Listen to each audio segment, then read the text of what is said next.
आप सबको स्वागत है। आज हम कर रहे हैं रिकॉर्डिंग 29 जुलाई के श्रोतन की, सैटरडे की।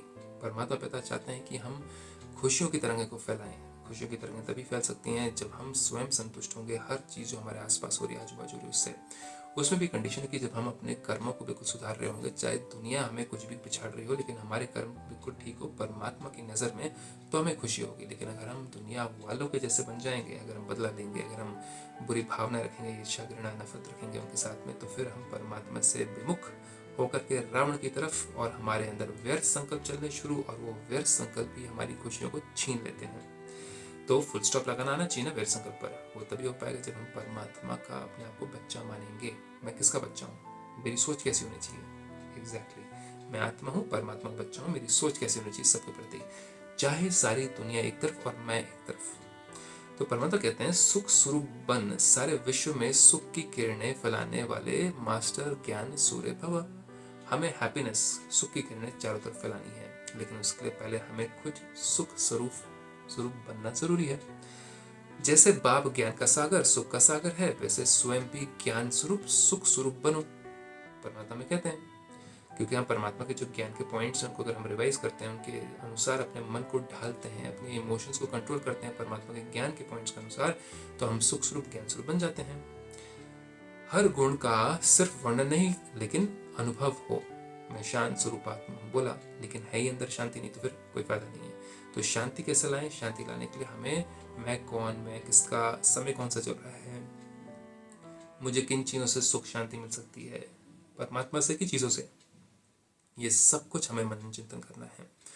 तो जाकर के मन ठिकाने लगता है।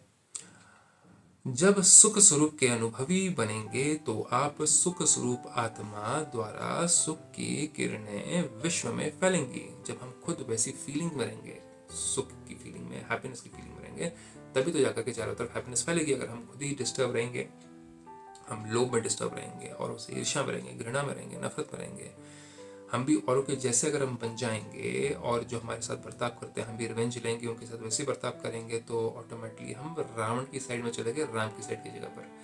तो परमात्मा कहते हैं, आप व्यर्थ संकल्प करना शुरू करते हो, चाहे धन संपत्ति हो, रहन सहन हो, रिश्ते नाते हो, उनके साथ कुछ हो, और अगर हमारे मन में व्यर्थ संकल्प चलते हैं औरों के प्रति, तो परमात्मा कहते हैं वो व्यर्थ संकल्प भी हमारे सुख और खुशी को छीन लेते हैं। तो फुल स्टॉप लगाना जरूरी है। जैसे सूर्य की किरणें सारे विश्व में जाती हैं, वैसे आपके ज्ञान सुख आनंद की किरणें जब सर्व आत्माओं तक पहुंचेंगी, तब कहेंगे ज्ञान सूर्य, मास्टर ज्ञान सूर्य। तो ये किरणें हमारी पहुंचनी चाहिए, हमारी वाइब्रेशंस औरों तक पहुंचनी चाहिए, सिर्फ हमारे तक सीमित रहनी चाहिए, हमारे घर परिवार तक सीमित नहीं रहनी चाहिए। मैं शांत स्वरूप आत्मा हूँ, मेरे आजू बाजू में लोग भी मेरे शांत स्वरूप आत्मा है, मेरे घर वाले शांत नहीं, पूरा विश्व ही शांत स्वरूप हो रहा है। मेरे अंदर की शांति उन तक पहुंच रही है, क्योंकि हम पूर्वज आत्माएं हैं। हम कल्प वृक्ष के नीचे, सबसे नीचे जहाँ पे जड़े हैं, वहाँ बैठे हैं, और हम सारे कल्प के वृक्ष में जितनी भी आत्माएं, जितनी भी पत्ते रूपी आत्माएं, सबको हम सींच रहे हैं। तो ये हमारे अंदर से आना चाहिए, ना कि हम बदला लेने वाले बन जाए, ना कि हम घृणा नफरत रखने वाले बन जाए, नहीं तो फिर उसको हमें डबल फोल्ड उसको हमें सहन करना पड़ेगा। क्योंकि हमारी जो वाइब्रेशंस हम फेंकते हैं, वो हमारी इतनी ताकतवर वाइब्रेशंस है कि वो हमारे ऊपर ही पलट कर वार करती हैं, क्योंकि पूर्वज आत्मा है ना हम। तो परमात्मा कहते हैं, जब आप सबसे पहली वाली देव आत्मा हो, तो आपके अंदर इतनी शक्ति है कि अगर आप पॉजिटिव सोचोगे, तो आपके साथ में आपकी फीलिंग्स पॉजिटिव एक सेकंड में बन जाएंगी। आप किसी के बारे में नेगेटिव सोचोगे, तो आपकी ही स्वयं फीलिंग्स नेगेटिव बन जाएंगी, आपके ही मूड ऑफ होना शुरू हो जाएगा। इतनी ताकत हमारे अंदर है। तो ये सब कुछ सिखाया था ब्रह्मा कुमारी, इसमें आप भी आकर के इस ज्ञान को लीजिए। ओम शांति।